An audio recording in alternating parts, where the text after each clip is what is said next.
अगर आपने penny stock में निवेश करने का प्लान किया है या ऐसा शेयर ढूंढ रहे हैं जिसमें आप निवेश करना चाहते हैं, तो मैं आपके लिए पावर सेक्टर से जुड़ी हुई एक कंपनी का फंडामेंटल एनालिसिस लेके आया हूं। और इस फंडामेंटल एनालिसिस में हम जानेंगे क्या ये पावर सेक्टर का पेनी शेयर आने वाले शेयर समय में 100 रुपीज़ या 200 रुपीज़ का मल्टीपल रिटर्न देता हुआ दिखाई दे सकता है या यहाँ पे रिटेल इन्वेस्टर के साथ ट्रैप हो सकता है। और सबसे चौंकाने वाली बात तो यहाँ पे ये है कि कंपनी की सेल्स यहाँ पे बढ़ते हुए देखने में आ रही है, साथ ही यहाँ पे कंपनी का ऑपरेटिंग प्रॉफिट के अंदर भी तेजी देखने को मिल रही है। लेकिन चौंकाने वाली बात यह आती है कि कंपनी ने इस समय 1713 करोड़ का लॉस की खबर दिखाई बताई है।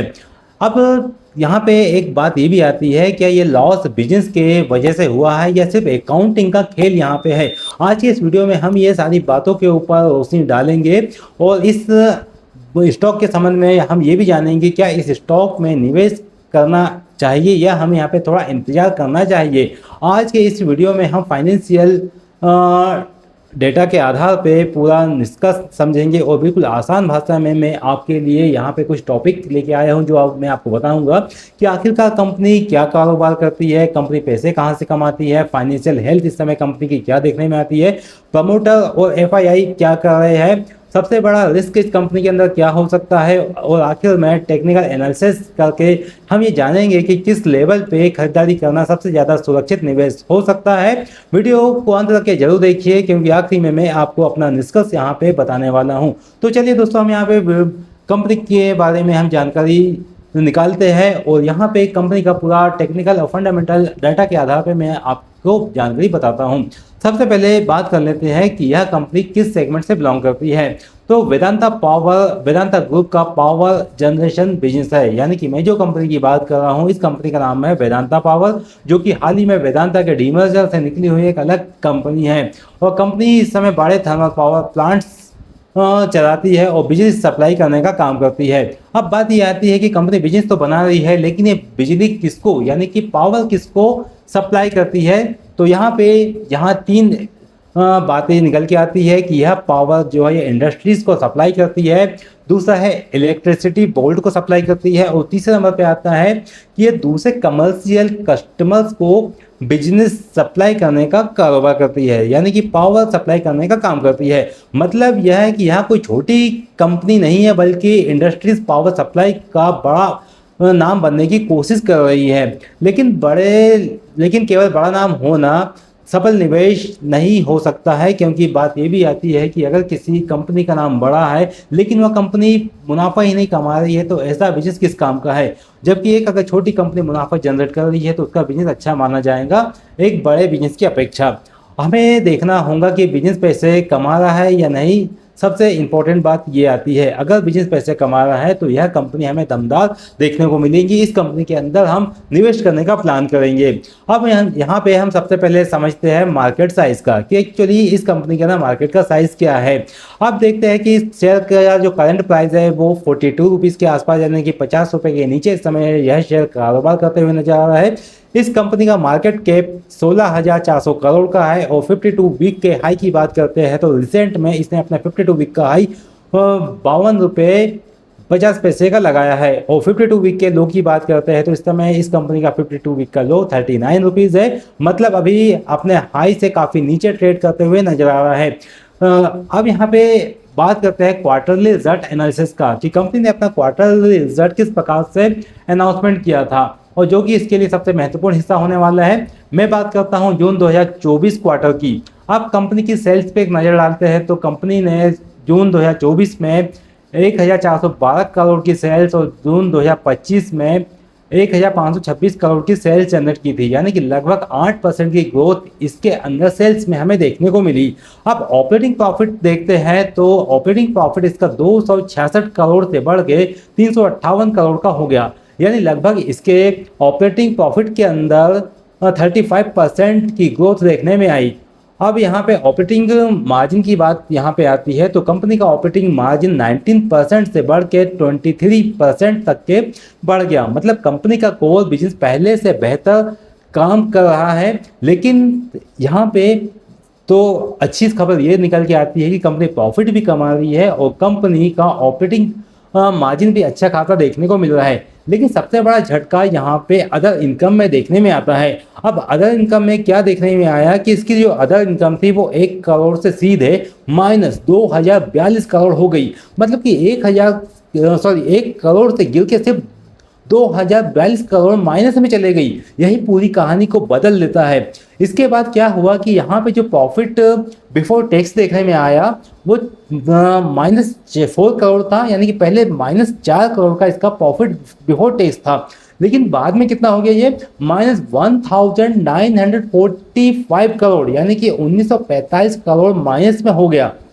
अब नेट प्रॉफिट के ऊपर भी एक नज़र डालते हैं कि पहले कंपनी का नेट प्रॉफिट लॉस में था, वो था ओनली 3 करोड़ माइनस में था, लेकिन अब देखें तो ये -1454 करोड़ का हो गया, यानी कि इसके अंदर भी भारी नुकसान देखने में आ रहा है। यानी कंपनी का ऑपरेटिंग बिजनेस अच्छा चल रहा है, लेकिन अदर इनकम में भारी नुकसान देखने को मिला है।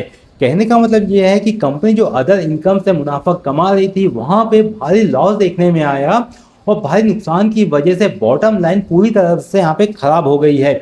यही कारण है कि केवल नेट प्रॉफिट देखकर कंपनी को जज कर पाना सही नहीं होता है। कंपनी को जज करने के लिए नेट प्रॉफिट के साथ साथ हमें यहाँ पे कंपनी की अदर इनकम भी देखना चाहिए। क्या कंपनी अदर इनकम से अच्छा बिजनेस ग्रो कर पा रही है या नहीं कर पा रही है। अगर अदर इनकम से भी यहाँ पे नुकसान वाली खबर आती है तो ये कंपनी के लिए चिंता की बात हो सकती है। ये तो मैंने आपको बता दिया लास्ट फाइनेंशियल ईयर का डेटा, लेकिन अगर हम पूरे साल का फाइनेंशियल एनालिसिस करते हैं तो यहाँ पे पिक्चर थोड़ी और साफ होते हुए दिखाई देंगी। अब यहाँ पे पूरे फाइनेंशियल ईयर को समझते हैं। अब पूरे फाइनेंशियल ईयर में इसकी सेल्स के ऊपर एक नज़र डालते हैं तो इसकी सेल्स थी 5241 करोड़ थी, और 5241 करोड़ से बढ़ के ये 5446 करोड़ की हो गई। और यहाँ पे देखने में आता है कि इसके अंदर लगभग 5% की ग्रोथ यहाँ देखने में मिली। अब यहाँ पे ऑपरेटिंग प्रॉफिट देख लेते हैं तो ऑपरेटिंग प्रॉफिट 1072 करोड़ से 1080 करोड़ हो गया, यानी लगभग यहाँ पे स्टेबल तो रहा। यहाँ पे नुकसान यहाँ देखने को नहीं मिला ऑपरेटिंग प्रॉफिट में। लेकिन यहाँ पे ऑपरेटिंग मार्जिन की जब बात आती है तो ऑपरेटिंग मार्जिन 20% यहाँ देखने में आया, यानी कंपनी लगातार अच्छी ऑपरेटिंग मार्जिन बनाए हुए है। लेकिन यहाँ पे अदर इनकम की जैसी बात आती है तो अदर इनकम इसकी 2318 करोड़ जो कि माइनस में है, और यही सबसे ज़्यादा नुकसान यहाँ पे दिखाती है। इसी वजह से नेट प्रॉफिट 32 करोड़ के प्रॉफिट से ये -1713 करोड़ के लॉस में बदल गया, जो कि एक चिंता का विषय है। यानी बिजनेस खराब नहीं है, बल्कि नॉन ऑपरेटिंग इम्पैक्ट बहुत बढ़ रहा है यहाँ पे, जो इस कंपनी के लिए चिंता की बात है। अब यहाँ तो हमने ये बातें समझ ली, लेकिन अब यहाँ पे हम आगे चलते हैं। ये बैलेंस शीट पे हम देखते हैं तो यहाँ पे बोरोइंग पे नज़र डालते हैं कि कंपनी की बोरोइंग कितनी है, जो है 6238 करोड़ से बढ़ के इसकी बोरोइंग हो गई है 6542 करोड़। यानी डेप्थ अभी भी बहुत ज़्यादा है, यानी कि पहले जो डेप्थ था उसके अंदर भी बढ़त देखने को मिली। यानी डेप्थ टू इक्विटी की बात करते हैं तो ये 3.38 हो गई है, यानी ये काफ़ी हाई माना जाता है। अगर डेप्थ 3.38 चल रहा है तो वो काफ़ी हाई माना जाएगा। मतलब ये है कि कंपनी पर ब्याज का दबाव बना हुआ है। अब यहाँ पे रिजर्व देख लेते हैं कि कंपनी के पास कितना रिजर्व है। तो यहाँ पे रिजर्व 448 करोड़ से घट के नेगेटिव हो गया है। जो कंपनी का रिजर्व था वो नेगेटिव में आ गया है, जो 1269 यानी 1269 करोड़ हो गया है। यहाँ बिल्कुल अच्छी बात नहीं है। किसी भी कंपनी का रिजर्व अगर नेगेटिव है तो यह एक कंपनी के लिए एक बुरा साइन माना जाएगा। अगर लॉस लगातार ऐसा ही रहा तो इक्विटी डाइल्यूशन या दूसरी फाइनेंशियल प्रॉब्लम यहाँ पे देखने को मिल सकती है। अब इसके बाद हम आगे चलते हैं, जो बात आती है कैश फ्लो के ऊपर। अब यहाँ पे कैश फ्लो का एनालिसिस कर लेते हैं तो यहाँ पे एक पॉजिटिव बात देखने में आती है। वो पॉजिटिव बात ये आती है कि यहाँ पे ऑपरेटिंग कैश फ्लो जो है वो 768 करोड़ से घट के 556 करोड़ हो गया है।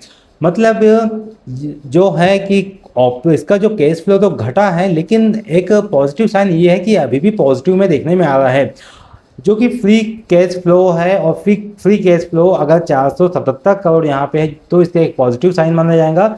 मतलब कंपनी अभी कैश जनरेट कर रही है, और यह एक बहुत महत्वपूर्ण पॉइंट होता है, क्योंकि कई लॉस मेकिंग कंपनियाँ केस नहीं बना पाती है, लेकिन यह कंपनी इस समय केस बना रही है, जो कि इसके लिए एक पॉजिटिव साइन कहा जाएगा। अब पॉजिटिव केस फ्लो के साथ हम आगे यहाँ पे बढ़ते हैं और यहाँ देखते हैं कि कंपनी के अंदर शेयर होल्डिंग पैटर्न क्या कहता है। अब यहाँ पे अगर प्रमोटर की होल्डिंग 50% से ज़्यादा है तो ये मानेंगे कि कंपनी एक स्ट्रॉन्ग हैंड के साथ अभी बनी हुई है।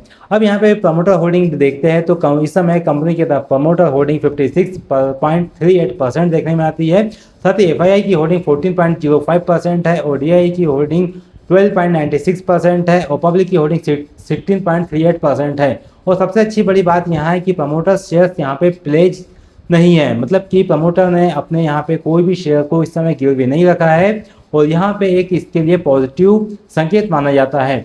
अब यहाँ पे लेटेस्ट अपडेट पे नज़र डालते हैं। अब ये सबसे नया अपडेट जो आया है जो Q1 FY27 का है, तो यहाँ पे पावर सेल की बात करते हैं तो यहाँ पे 38% से बढ़ के 5225 मिलियन यूनिट्स हो गई है। और मीनाक्षी प्रोजेक्ट की सेल्स 245% बढ़ी है। अगर आने वाले क्वार्टर में ग्रोथ फाइनेंशियली स्टेटमेंट में दिखाई देती है तो मार्केट की धारणा यहाँ पे बदल सकती है, यानी कि अगर इसी प्रकार की सेल्स आने वाले क्वार्टर में देखने को मिले तो यहाँ पे नंबर हमें सरप्राइज करते हुए दिखाई दे सकते हैं। अब यहाँ पे कुछ अच्छी बातें हैं जो आपको जानना बेहद इंपॉर्टेंट है। अगर आप इस पेनी स्टॉक में निवेश करने का प्लान कर रहे हैं तो इसके अंदर पॉजिटिव बातें हैं वो आप यहाँ पे ध्यान से सुनिए। इस कंपनी की सेल्स लगातार बढ़ रही है जो इसके लिए एक पॉजिटिव साइन है। दूसरा ये है कि ऑपरेटिंग प्रॉफिट यहाँ पे मजबूत हुए हैं। तीसरी बात यह है कि फ्री कैश फ्लो पॉजिटिव है, क्योंकि कई लॉस मेकिंग कंपनियां कैश नहीं बना पाती है, लेकिन यहाँ पे इस कंपनी के अंदर फ्री कैश फ्लो है जो कि इसके लिए एक पॉजिटिव साइन है। और प्रमोटर होल्डिंग इस समय 56% से ज़्यादा है और ये पॉजिटिव साइन है। जब भी किसी कंपनी के प्रमोटर की होल्डिंग 50% से ज़्यादा होती है तो उस कंपनी के लिए एक स्ट्रॉन्ग बात होती है। और सबसे स्ट्रॉन्ग बात यह है कि प्रमोटर ने अपनी होल्डिंग को यहाँ पे प्लेज करके नहीं रखा है, यानी कि यहाँ पे प्लेज शेयर 0 है और पावर सेक्टर में डिमांड लगातार बढ़ रही है जो इसके लिए एक पॉजिटिव साइन कहा जाएगा। लेकिन पॉजिटिव बात के साथ साथ कुछ एक रिस्क के बातें भी होती है जिसके ऊपर हमें ध्यान देना चाहिए। और सबसे बड़े खतरे यहाँ पे क्या देखने में आते हैं कि यहाँ पे नेट लॉस बहुत बड़ा है, अदर इनकम में भारी नेगेटिव इम्पैक्ट देखने में आया है। डेप्थ की बात कर लेते हैं तो ये 6500 करोड़ से ज़्यादा का इस समय कंपनी के ऊपर डेप्थ है और डेप्थ टू इक्विटी 3.38 हो गया है जो कि एक चिंता का विषय है। इंटरेस्ट कवरेज कमज़ोर हुआ है जो एक विचार करने वाली बात है। अगर कंपनी का इंटरेस्ट कवरेज कमज़ोर होता है तो यहाँ पे थोड़े नेगेटिव इम्पैक्ट बनते हुए नजर आ सकते हैं। और ROCE केवल 7% है जिसके को इस समय मजबूत होने में समय लगेगा। और अगर यहाँ पे ROCE मजबूत हो जाता है तो यहाँ पे डेटा थोड़ा बदलता हुआ दिखाई दे सकता है, यानी कंपनी को अभी अपने फाइनेंशियल टर्नअराउंड साबित करना बाकी है। अगर कंपनी अपना फाइनेंशियल डेटा इस पर नंबर सुधार लेती है तो यहाँ पे फाइनेंशियल टर्नअराउंड की स्थिति आगे थोड़ी चेंज होते हुए दिखाई दे सकती है। अब यहाँ पे बात कर लेते हैं टेक्निकल एनालिसिस की, जो आपके लिए जानना बेहद इंपॉर्टेंट है। चार्ट की यहाँ पे बात कर लेते हैं तो 52 वीक का हाई यहाँ पे 52.50 है और 52 वीक का लो 39 का है और करंट प्राइस स्टॉक का इस समय 42 का चल रहा है। मतलब स्टॉक का भी इस समय अपने सपोर्ट जोन के आसपास घूमता हुआ नजर आ रहा है। अगर स्टॉक 39 के नीचे क्लोजिंग देता है तो इस स्टॉक के अंदर वीकनेस आगे बढ़ सकती है। अगर ये स्टॉक 45-46 के ऊपर अच्छे वॉल्यूम के साथ निकलता है तो यहाँ पे मोमेंटम आगे बढ़ सकता है या मोमेंटम यहाँ पे बढ़ता हुआ नजर आ सकता है। या अगर मोमेंटम बनता है तो यहाँ पे 50 से लेके 52 का पहला यहाँ पे रेजिस्टेंस का जोन होता हुआ नजर आएगा। अगर यहाँ पे आप लॉन्ग टर्म के निवेशक हैं या लॉन्ग टर्म के लिए आप यहाँ पे खरीदारी इस स्टॉक में करना चाहते हैं तो सबसे पहले मैं आपको यहाँ पे अपना व्यू देना चाहूँगा कि आपको यहाँ पे 2 से लेकर 3 क्वार्टर रिजल्ट पे नज़र रखना चाहिए। अगर कंपनी 2 और 3 क्वार्टर में अपने नंबर अच्छे अनाउंसमेंट करती है, अच्छा स्टेटमेंट देती है तो आने वाले समय में स्टॉक के अंदर में अच्छे खासे अपसाइड के मूव देखने को मिल सकते हैं। लेकिन इसके लिए आपको पहले 2 और 3 क्वार्टर के नंबर का एनालिसिस करना चाहिए। जब भी कंपनी अपने क्वार्टरली नंबर अनाउंसमेंट करेंगी तो मैं इसी चैनल पे और पूरा फंडामेंटल और टेक्निकल एनालिसिस के आधार पे आपको डेटा और नंबर एक्सप्लेन करूंगा कि आगे कंपनी के स्टॉक के अंदर क्या अपसाइड के या डाउन साइड के मूव बनते हुए दिखाई दे सकते हैं। आपको स्टॉक को बाय करना चाहिए या स्टॉक को अवॉइड करना चाहिए, ये हम अपने टेक्निकल फंडामेंटल एनालिसिस के आधार पे आगे डिस्कस करेंगे। तो यहाँ पे सबसे महत्वपूर्ण बात ये होती है कि 42 रुपये का स्टॉक खरीदना चाहिए या नहीं खरीदना चाहिए। तो मैं यहाँ पे आपको अपनी राय दे देता हूँ कि यहाँ अभी हाई रिस्क और हाई रिवार्ड वाली कैटेगरी के अंदर बिलोंग करता है। क्योंकि स्टॉक में इस समय अपने क्वार्टरली नंबर डिस्क्लोज नहीं किए हैं। जो डेटा है ये पिछला डेटा है, क्योंकि कंपनी मर्जर के बाद अभी रिसेंट आई हुई है। अभी इसके क्वार्टरली नंबर आने के हैं। जैसे इसके क्वार्टरली नंबर आएंगे तो यहाँ पे पिक्चर थोड़ी साफ होते हुए दिखाई देने वाली है। जैसे कि मर्जर के बाद में इंडिया बुल्स के स्टॉक के अंदर 8 रुपये 9 रुपये से स्टॉक इस समय 30 रुपीज़ के आसपास तक जा चुका है। उसी प्रकार से अगर कंपनी के अपने नंबर अनाउंसमेंट होते हैं तो नंबर के बाद यहाँ पे कंपनी के डेटा और पिक्चर यहाँ पे स्पष्ट होते हुए नजर आएंगी। जैसे जून तिमाही के यहाँ पे नंबर आएंगे तब यहाँ पे पिक्चर हमें और ज़्यादा स्पष्ट होते हुए नजर आएंगे। अब यहाँ पे मैं अपनी राय बता दूँ कि जैसे कि मैंने बताया कि इस समय स्टॉक हाई रिस्क और हाई रिवॉर्ड कैटेगरी के में शामिल है। तो और इस समय बात ये भी आती है कि बिजनेस पूरी तरह खराब इस समय स्टॉक का नहीं दिखाई देता है, लेकिन यहाँ पे ऑपरेटिंग परफॉर्मेंस ठीक है, कैश फ्लो भी यहाँ पे कंपनी का पॉजिटिव है।